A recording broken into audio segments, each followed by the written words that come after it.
So guys, अभी तक हमने क्या पढ़ा था पिछले लेक्चर के अंदर कि रदरफोर्ड एक एक्सपेरिमेंट कंडक्ट करने जा रहा था to verify whatever Thomson had to say about an atom. उसका एक्सपेक्टेशन क्या था कि जब वो पॉजिटिवली चार्ज एटम्स को एक एटम के ऊपर बॉम्बार्ड करेगा तो most of the alpha particles are going to get deflected by the atom because both of them will have positive charges and positive of course being like charges they are going to repel each other. But what happened was against and what happened basically defied all of his expectations और कुछ बहुत ही अलग हो गया। तो Thompson ने क्या देखा कि जब उसने ये है हमारे गोल्ड फॉइल के एटम्स और ये है अल्फा पार्टिकल की रेज, तो आप देख रहे हो most of the alpha particle rays they passed right through the atom without getting deflected. Only a few of them were getting deflected at very small angles and one it rarely happen कि कोई भी जो alpha particle है वो 180 degree के angle पे deflect हो जाए। बट होना क्या चाहिए था, सारे ही अल्फा पार्टिकल्स को डिफ्लेक्ट हो जाना चाहिए था। या सो उसने क्या क्या देखा, उसने जो सोचा था वैसा तो बहुत ही मतलब उससे तो बहुत ही अलग चीज हुई।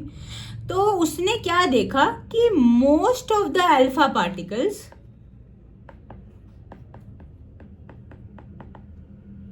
passed straight through the atom without getting deflected। मतलब जो उसका मेजर एक्सपेक्टेशन था वो ही डिफाई हो गया इस पॉइंट पे, तो कि सारी के ऑलमोस्ट सारे ही अल्फा पार्टिकल सीधे सीधे चले गए through the atom as if खाली है पूरा का पूरा atom without getting deflected. He also observed that there were very rarely some of the alpha particles they got deflected at very small angles। तो some alpha particles got deflected at very small angles,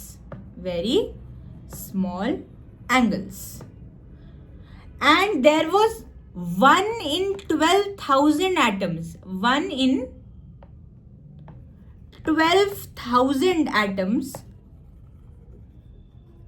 which got deflected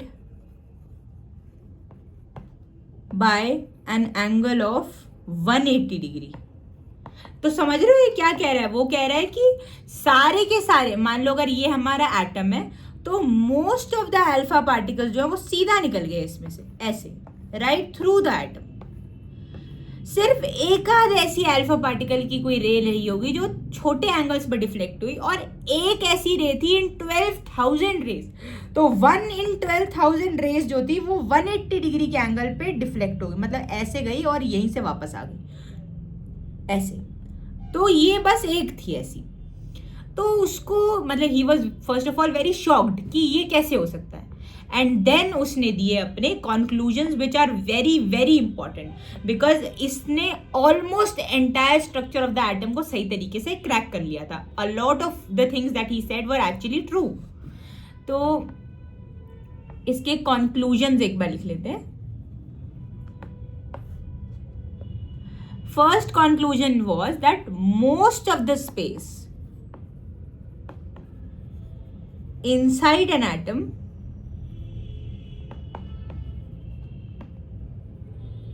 is empty। This was the first conclusion। ये किस basis पे दिया, क्योंकि सारे alpha particles right through the atom चले गए। Secondly, almost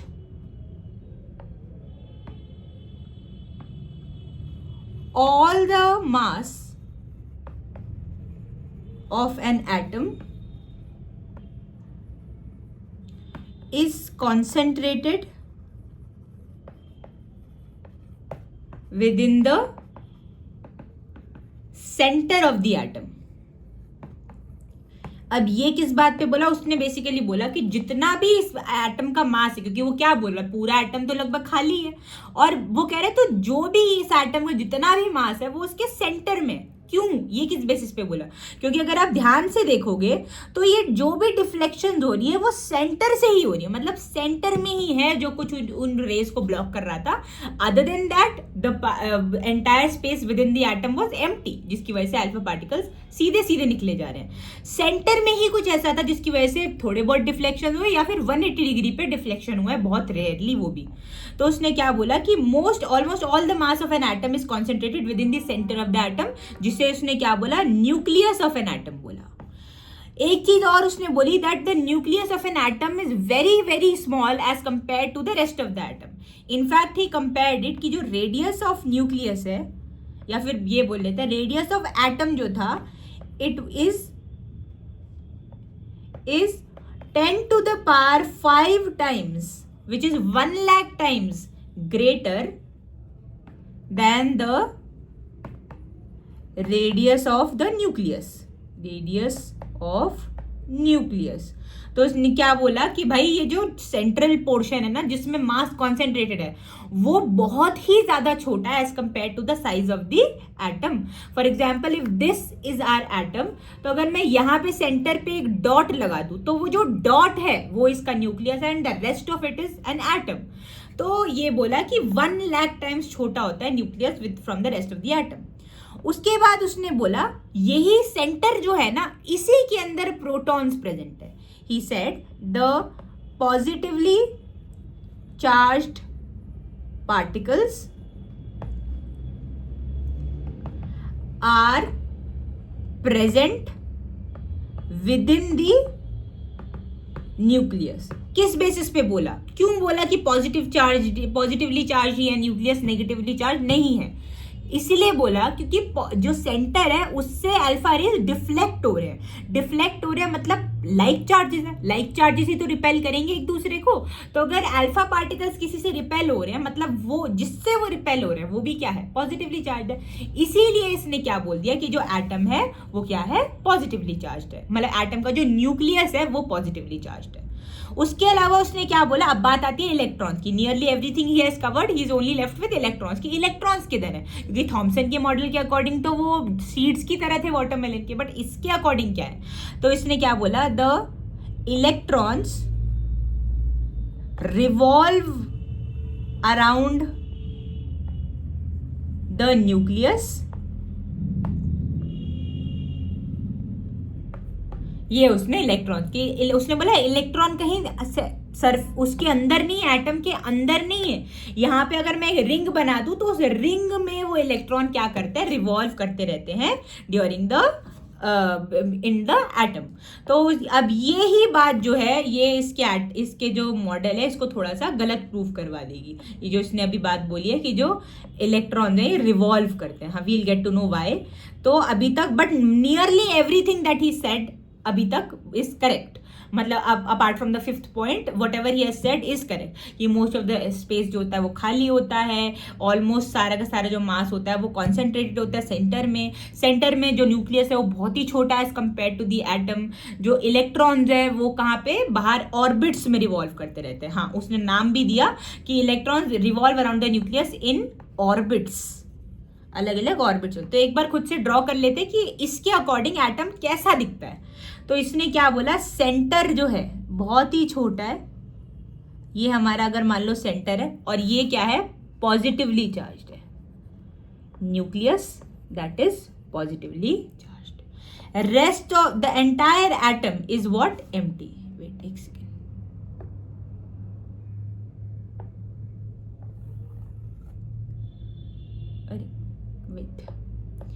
हाँ, तो लेट्स ड्रॉ इट ऐसे नॉर्मली. तो ये हमारा जो बाकी का एटम है ये क्या है, खाली है पूरा का पूरा. और इसके अराउंड जो ऑर्बिट्स हैं, ये हमारे न्यूक्लियस के अराउंड जो ऑर्बिट्स हैं, इसके अंदर क्या होता है, negatively charge particles revolve. These are the negatively charged particles. ठीक है, और ये ऑर्बिट्स राउंड ही होते हैं. ठीक है, ये फिगर पे मत जाइएगा. ये हमारा एटम. तो अकॉर्डिंग टू थॉमसन एटम कुछ ऐसा दिखता है. सेंटर जो है वो पॉजिटिवली चार्ज, जो नेगेटिव चार्जेस है वो क्या करते हैं, ऑर्बिट्स में रिवॉल्व करते रहते. लिख लेते हैं यहाँ पे कि ये नेगेटिव चार्जेस हैं. Negative negative negative negative negative. हर जगह पे negative. I hope you get the point. Okay, तो ये सब रदरफोर्ड ने बोला। अब बात करते हैं कि इसका ड्रॉबैक क्या था रदरफोर्ड के मॉडल का।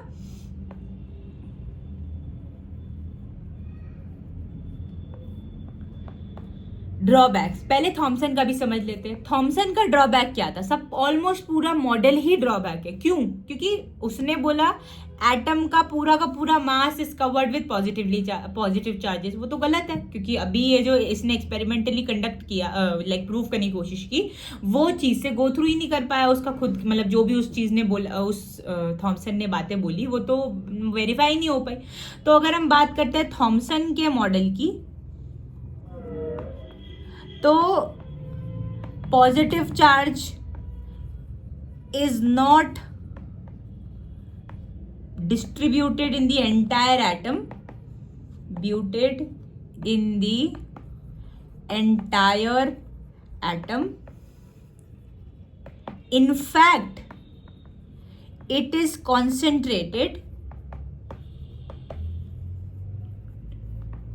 only in the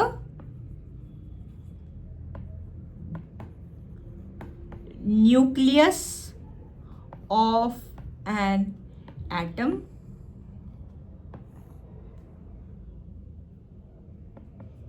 which is a very small part of the atom.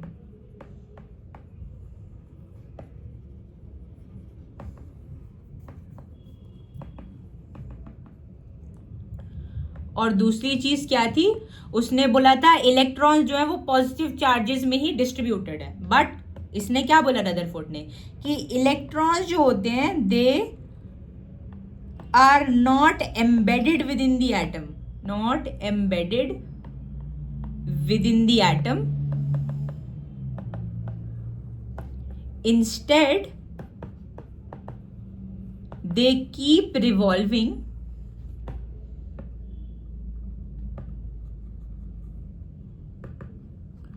around the nucleus within the orbits. In the orbits. So हम बेसिकली क्या निकाल रहे हैं? बेसिकली थॉमसन की मॉडल में जो जो गलतियां हुई, हम वो अपने इस जो रदरफोर्ड ने चीजें करी उससे निकाल रहे हैं, उससे कंक्लूजन डिराइव करें कि थॉमसन ने क्या क्या चीजें गलत बोली हैं। तो थॉमसन क्या बोल रहा था कि जो पॉजिटिव चार्ज है वो कहाँ पे लोकेटेड है? पूरे एंटायर एटम में ही डिस्ट्रीब्यूटेड है। बट अकॉर्डिंग टू रदरफोर्ड का जो एक्सपेरिमेंट था, सिर्फ न्यूक्लियस के अंदर है पॉजिटिव चार्ज, पूरे एटम में डिस्ट्रीब्यूटेड नहीं है। तो वो बात उसकी गलत हो गई। उसके अलावा उसने क्या बोला था ये हमारे थॉमसन ने कि इलेक्ट्रॉन जो था ये एम्बेडेड होते हैं किसके अंदर? एटम के अंदर, just like seeds of a watermelon. But जो इलेक्ट्रॉन्स होते हैं ये तो क्या करते हैं? रिवॉल्व करते रहते हैं, ना कि बैठे रहते हैं with in the positive charge. तो ये तो गलतियां हो गई थॉमसन के मॉडल की। बट अब बात करते हैं कि रदरफोर्ड के मॉडल में भी ऑलमोस्ट बहुत सारी चीजें सही थी। In fact most of the things that we now know about an atom, about the structure of the atom to be precise, are because of this experiment that was conducted by Rutherford. But there were some mistake उसके experiment में भी। वो क्या थी कि Rutherford ने बोला कि जो सेंटर है पॉजिटिवली चार्ज है, सही है। उसने बोला कि जो सेंटर के अराउंड ऑर्बिट्स हैं अलग अलग, और ये ऑर्बिट्स के अंदर जो इलेक्ट्रॉन्स है वो रिवॉल्व करते रहते हैं। ठीक है, मतलब ये इलेक्ट्रॉन क्या करेगा? रिवॉल्व करता रहेगा, ये ऐसे रिवॉल्व करता रहेगा, बाहर भी इलेक्ट्रॉन रिवॉल्व करते रहेंगे। ठीक है,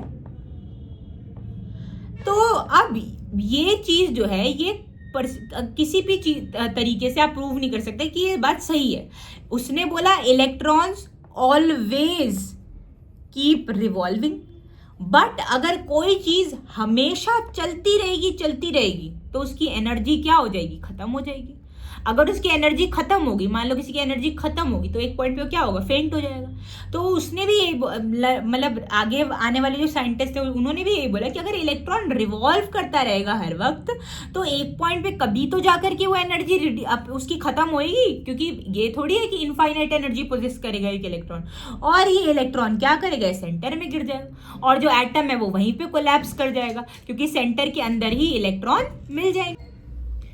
सो रदरफोर्ड ने तो बोल दिया कि इलेक्ट्रॉन्स रिवॉल्व करते रहेंगे, बट ये चीज जो है it can't be considered stable enough for the atom, because अगर ये होता रहेगा तो at some point electrons would lose energy, electrons lose energy and they will fall into the nucleus, fall into the nucleus and the entire atom is going to collapse. खत्म बात, फिर तो atom ही कहाँ बचा अगर इलेक्ट्रॉन और proton मतलब सब कुछ न्यूक्लियस में ही समा गया तो इस वजह से रदरफोर्ड का भी एक्सपेरिमेंट कंप्लीटली करेक्ट हम नहीं बोल सकते हैं। बट क्या ये बोलना सही होगा कि इसका एक्सपेरिमेंट, इसका जो भी कंक्लूजन है वो पूरी तरीके से डिस्कार्ड किया जाए? बिल्कुल भी नहीं।